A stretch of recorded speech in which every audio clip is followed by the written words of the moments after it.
Hello friends, back to our channel. Friends, Telangana హైకోర్టుకు సంబంధించిన general knowledge ప్రశ్నలు, అలాగే ఇతర పోటీ పరీక్షలకు సంబంధించిన అన్ని ప్రశ్నలు, అలాగే కేవలం జీకే ప్రశ్నలు ఫ్రెండ్స్ ఇవి. కాబట్టి ఇంకా మన ఛానల్ ఎవరైతే సబ్స్క్రైబ్ చేసుకో తప్పకుండా సబ్స్క్రైబ్ చేసుకోండి. అలాగే టీఎస్ హైకోర్టుకి ప్రిపేర్ అవుతున్న అభ్యర్థులందరూ కూడా ఈ వీడియో చాలా ఉపయోగపడుతుంది. కాబట్టి మీ ఫ్రెండ్స్ ఫ్యామిలీలో ఉన్న టీఎస్ హైకోర్టు ఎగ్జామ్స్కి ప్రిపేర్ అవుతున్న అభ్యర్థులకి వారికి ఈ వీడియో షేర్ చేయండి. టాపిక్ వెళ్ళబోయింది, మరొకసారి ఈ వీడియో తప్పకుండా లైక్ చేయండి. ఫస్ట్ ప్రశ్న, కింది పేర్కొన్న వాటిలో ఏది హరప్ప నాగరికతకు చెందిన స్థలం కాదు? Option 1 Sohgaura, option 2 Chanhudaro, option 3 Desalpur, option 4 Kot DG.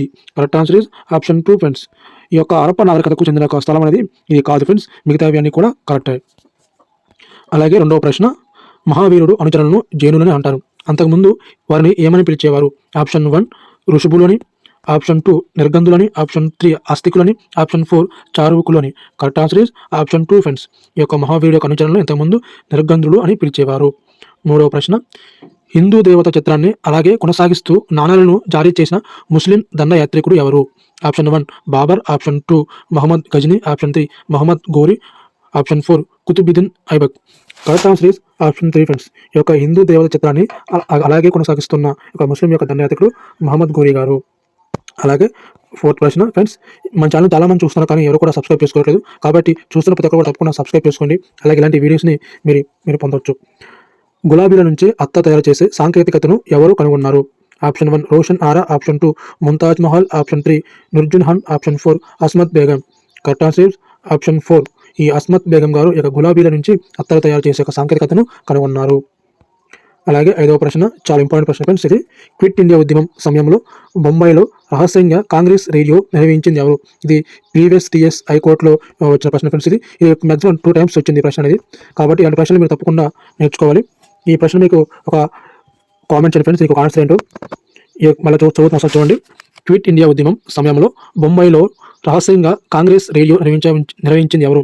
Option 1 మాతాంగని హాజ్రా గారు, ఆప్షన్ 2 ఉషా మెహత్ గారు, ఆప్షన్ 3 సరోజిని నాయుడు గారు, ఆప్షన్ 4 దుర్గాబాయి దేశ్ముఖ్ గారు. దీనికి మీకు ఆన్సర్ కామెంట్ చేయండి ఫ్రెండ్స్. ఎవరైతే కామెంట్ చేస్తారో చూద్దాం ఎంతమంది కామెంట్ చేస్తారో. అలాగే ఆరో ప్రశ్న, సిపాయిల తిరుగుబాటును అణచివేసినందుకు గాను బ్రిటిష్ ప్రభుత్వం హైదరాబాద్ నిజాం అబ్సుద్దౌలాను ఏ బిరుదుతో సత్కరించింది? Knighthood, his excellency, Raj Bahadur, star of India. Correct answer is option 4 star of India అని ఈ యొక్క సిపాయిల తిరుగుబాట్లకు బ్రిటిష్ ప్రభుత్వం అబ్సుద్దౌలాను స్టార్ ఆఫ్ ఇండియాని కూడా బిరుదుతో సత్కరించింది. అలాగే ఏడవ ప్రశ్న, సత్యశోధక్ సమాజ్ని ఎవరు స్థాపించారు? Option 1 Gopal Baba Walangkar, option 2 Chhatrapati Shahu Maharaj, option 3 Jyotirao Phule, option 4 doctor B R Ambedkar. Correct answer is option 3 Jyotirao Phule గారు ఈ సత్యశోధక సమాజాన్ని స్థాపించారు. అలాగే ఎనిమిదవ ప్రశ్న, దేవి చౌదరాణి అనే నవలను బెంగాలీ భాషలో రచించింది ఎవరు?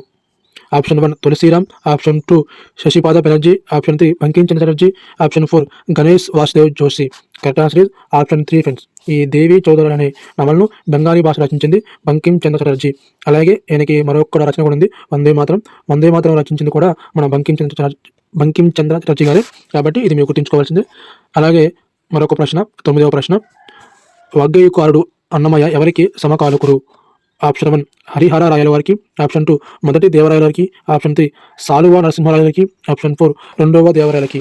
Correct answer is option 3 friends. ఈ యొక్క సాలువ నరసింహరాయలకి యొక్క వాగ్యకారుడికి అన్నమయ్య గారికి సమలాకారుడు. అలాగే 10వ ప్రశ్న, చాలా ఇంపార్టెంట్ ప్రశ్న ఫ్రెండ్స్. ఇది ఎగ్జామ్ పాయింట్ ఆఫ్లో వచ్చే ప్రశ్న ఇది. కూచిపూడి నృత్య రీతులకు కారణాలైన 3 పదాలను రచించిన వారు ఎవరు? మనం ఎగ్జామ్ పాయింట్ ఆఫ్లో ఇవి చూసుకోవాలి మనం.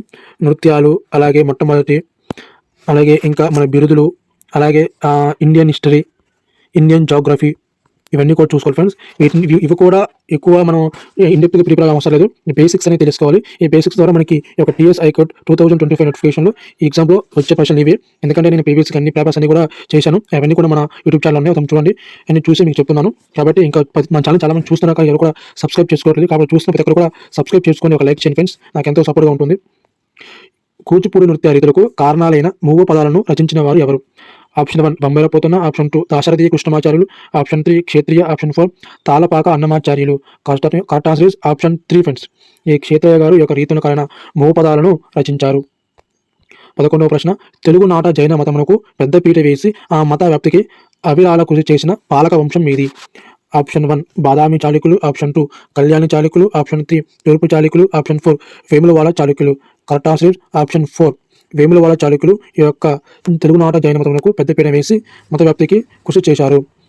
12వ ప్రశ్న, ఆనంద గోత్రికుల కపోతేశ్వర దేవాలయం ఎక్కడుంది? అది ఎక్కడుంది? Option 1 Nandipadu, option 2 Chejerla, option 3 Gudimallam, option 4 Alampur. Correct answer is option 2 friends. ఇక ఆనంద గోత్రికాల కపోతేశ్వర దేవాలయం చంచర్లో ఉంది. అలాగే 13వ ప్రశ్న, కోర్బా బొగ్గు గనులు ఎక్కడ ఉన్నాయి? Option 1 Madhya Pradesh, option 2 Assam, option 3 Bihar, option 4 Karnataka. Correct answer is option 1. ఇది జాగ్రఫీకి సంబంధించి ఫ్రెండ్స్, కాబట్టి ఇండియన్ జోగ్రఫీ, తెలంగాణ జాగ్రఫీ ఖచ్చితంగా చూసుకోవాల్సింది. కరెక్ట్ ఆన్సర్ ఇస్ మధ్యప్రదేశ్లో ఇక కోర్బా బొగ్గు గనులు అనేవి ఉన్నాయి. అలాగే 14వ ప్రశ్న, ఏ నది దక్కన్ పీఠభూమిని ఉత్తర భారతదేశం నుండి విభజిస్తుంది? ఇది కూడా జాగ్రఫీ ఫ్రెండ్స్. జాగ్రఫీ నుంచి మ్యాక్సిమం 5 క్వశ్చన్స్ అనేవి వస్తాయి. ఇది కూడా తెలంగాణ జాగ్రఫీ నుంచే మీరు గమనించగలరు. ఏ నది దక్కన పీఠభూమి నుండి ఉత్తర భారతదేశం నుండి విభజిస్తుంది? నర్మదా నద, కృష్ణా నద, చంబల్ నద, గోదావరి నద. Correct answer is option 1. ఈ నర్మదా నది అనేది ఈ యొక్క ఉత్తర భారతదేశం నుండి ఈ యొక్క దక్కన పీఠభూమిని వేరు చేస్తుంది. అలాగే 15వ ప్రశ్న, ప్రపంచంలోని అత్యంత ఎత్తైన మరియు పొడవైన రాతి కట్టడపు ఆనకట్టగా గుర్తింపు పొందిన ఆనకట్ట ఏది? అలాగే ఇది కూడా జాగ్రఫీకి సంబంధించిన ఫ్రెండ్స్. గుర్తింపుకి సంబంధించింది కూడా మీరు చూసుకోవాలి. అలాగే friends, option 1 Hirakud, option 2 బంగ్రానగల్, option 3 Damodar నదీలోయ project, option 4 Nagarjuna Sagar project. Correct answer option 4 friends. ఈ యొక్క ప్రపంచంలో అత్యంత ఎత్తైన మరియు పొడవైన రాతి కట్టడపు ఆనకట్ట గుర్తింపు పొందినది నాగార్జున సాగర్. ఇది చాలా చాలా చాలా సార్లు వచ్చిన ప్రశ్న, మోస్ట్ ఇంపార్టెంట్ ప్రశ్న. మళ్ళీ వచ్చే అవకాశం ఉంది, కాబట్టి మీరు తప్పకుండా చూసుకోవాలి. అలాగే మరొక ప్రశ్న, కింది వాటిలో బయోస్పియర్ రిజర్వేర్ కానిది ఏది? ఓకే, మీరు బయోస్పియర్ రిజర్వేర్ కానిది ఏది? Option 1 Pachmarhi, option 2 Nilgiri, option 3 Nallamalai, option 3 Agasthyamalai. Correct answer is option 3 friends. Nallamalai అనేది బయోస్పియర్ రిజర్వేర్ అనేది కాదు. ఈ పంచమర్హ అనేది నీలగిరి, అగస్త్యమలై అనేది కూడా రిజర్వేర్కి సంబంధించినది. అలాగే మరొక ప్రశ్న, 17వ ప్రశ్న, కింది వాటిని పరిశీలించండి. ఆప్షన్ ఏ క్వాటో ప్రోటోకాల్ ప్రధానంగా ఓజోన్ పొర విలుప్తానికి సంబంధించింది. 2005లో క్యోటో ప్రోటోకాల్ అమల్లోకి వచ్చింది. గ్రీన్ హౌస్ గ్యాస్గా మీథేన్, కార్బన్ డైఆక్సైడ్ కంటే ఎక్కువ హానికరం. వీటిలో కరెక్ట్ ఆన్సర్ ఏంది? పై వాటిలో ఏవి సరైనవి? ఆప్షన్ ఏ మాత్రమేనా, బి మాత్రమేనా, ఏ మరియు బియా, 4th ఆప్షన్ బి మరియు సియా. ఏంది? ఈ ప్రోటోకాల్ ప్రధానంగా ఓజోన్ పొర విలుప్తానికి సంబంధించింది. Correct answer option 3 friends. A మరియు బి మాత్రమే ఈ యొక్క సంబంధించింది, ఏ మరియు బి మాత్రమే. అలాగే మరొక ప్రశ్న, క్రింది వాణిలో మార్క్ అభిప్రాయం ప్రకారం ఉత్పత్తి చేసిన వస్తువుల విలువ ఏ అంశంపై ఆధారపడుతుంది?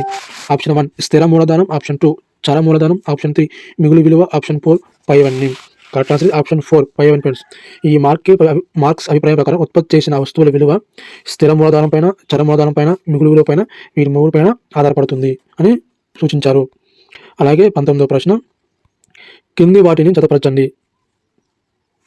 ఇది పక్క ప్రణాళిక ఉన్నాయి ఫ్రెండ్స్, వాటి యొక్క ప్రధాన లక్ష్యాలు ఉన్నాయి, ఇక జతపరచండి. ఇది ఎలాగంటే చూడండి ఫ్రెండ్స్, ఈ యొక్క 19వ ప్రణాళిక అనేది భారీ పరిశ్రమలకు అభివృద్ధికి సంబంధించింది. అలాగే ఈ యొక్క 8వ వచ్చేసి మానవ వనరుల అభివృద్ధికి సంబంధించింది. 5వ ప్రణాళిక వచ్చేసి పేదరిక నిర్మూలనకు సంబంధించింది. ఇంకా మిగిలిన ఫ్రెండ్స్ డి అనేది ఇది సమానత వృద్ధికి సంబంధించింది. వీటిలో కరెక్ట్ ఆన్సర్ వచ్చేసి ఆప్షన్ 2 ఫ్రెండ్స్. 3, 4, 2, 1 అనేది కరెక్ట్ ఆన్సర్ ఫ్రెండ్స్. మనకి మ్యాచ్ ద ఫాలోయింగ్స్ ఎక్కువ ఫ్రెండ్స్, మీరు చూసుకోకపోయినా పర్లేదు. కాబట్టి ఒక మోడల్ పేపర్ ఒక చేంజ్ చేస్తే వచ్చే అవకాశం ఉన్నట్టు మనకి ఈ విధంగా ఇచ్చారు. అలాగే 20వ ప్రశ్న, భారతదేశంలోని సంస్కరణలకు సంబంధించి కింది వాటిలో ఏది ప్రధానమైన అంశం కాదు? ఆప్షన్ 1 మధ్యవర్తుల తొలగింపు, ఆప్షన్ 2 కౌలుదారు సంస్కరణలు, ఆప్షన్ 3 భూకమతాలపై సీలింగు, ఆప్షన్ 4 సాగునీటి అభివృద్ధి. Correct answer is option 4 friends. ఈ యొక్క సాగునీటి అభివృద్ధి అనేది భారతదేశంలో భూ సంస్కరణలకు సంబంధించినది ప్రధాన అంశం కాదు. తెలంగాణ రాష్ట్ర జనాభా మొత్తం దేశ జనాభాలో దాదాపు ఎంత శాతాన్ని కలిగి ఉంది? చూడండి ఫ్రెండ్స్, చాలా ఇంపార్టెంట్ ప్రశ్న ఇది. తెలంగాణ రాష్ట్ర జనాభా మొత్తం దేశ జనాభాలో దాదాపు ఎంత శాతాన్ని కలిగి ఉంది అనేది ఆ క్వశ్చన్ ఫ్రెండ్స్. నేను కరెక్ట్ ఆన్సర్ ఆప్షన్ 4 ఫ్రెండ్స్. 2.89% ఈ యొక్క రాష్ట్రాన్ని తెలంగాణ రాష్ట్ర జనాభా మొత్తంలో దేశ జనాభాలో తెలంగాణ జనాభా శాతం కలిగి ఉంది. అలాగే 22వ ప్రశ్న, లోకయుక్త సంస్థను మొదటగా మహారాష్ట్రంలో ఏ సంవత్సరంలో ఏర్పాటు చేశారు? Option 1 1970, option 2 1972, option 3 1973, option 4 1971. Correct answer option 4 friends. ఈ యొక్క 1971లో ఈ యొక్క లోకయుక్త సంస్థను మొదటిగా మహారాష్ట్రంలో కనుగొన్నారు. అలాగే 23వ ప్రశ్న, కింది వాటిలో ఏ సంఘము లోకసభకు మాత్రమే చెందినది? ఆప్షన్ 1 భరోసా సంఘం, ఆప్షన్ 2 ప్రాతినిధ్యం శాసన నిర్మాణ సంఘం, ఆప్షన్ 3 ప్రభుత్వ రంగ సంస్థల సంఘం, ఆప్షన్ 4 అంచనాల సంఘం. కరెక్ట్ ఆన్సర్ ఇస్ ఆప్షన్ 4 అంచనాల సంఘం అనేది ఈ యొక్క లోకసభకు మాత్రమే చెందినది. అలాగే 24వ ప్రశ్న, కింది వాటిలో స్పాండిలైటిస్ అనే వ్యాధి యొక్క లక్షణం ఏది? స్పాండిలైట్ అనేది సాధారణ కీళ్ళ లేకపోతే వెన్నునొప్ప, లేకపోతే ఎముకల విరగడం, ఈ ఎముకలపై రంధ్రాలు పడటం. Correct answer is option 2 friends. ఈ యొక్క వెన్నుపాముకు సంబంధించిన ఫ్రెండ్స్ ఇది. ఈ స్పాట్లైటిస్ అనేది వెన్ను యొక్క వెన్నుపూసకు సంబంధించింది. స్పాట్లైటిస్ అనే ఒక వ్యాధి. అలాగే లాస్ట్ ప్రశ్న, 25వ ప్రశ్న.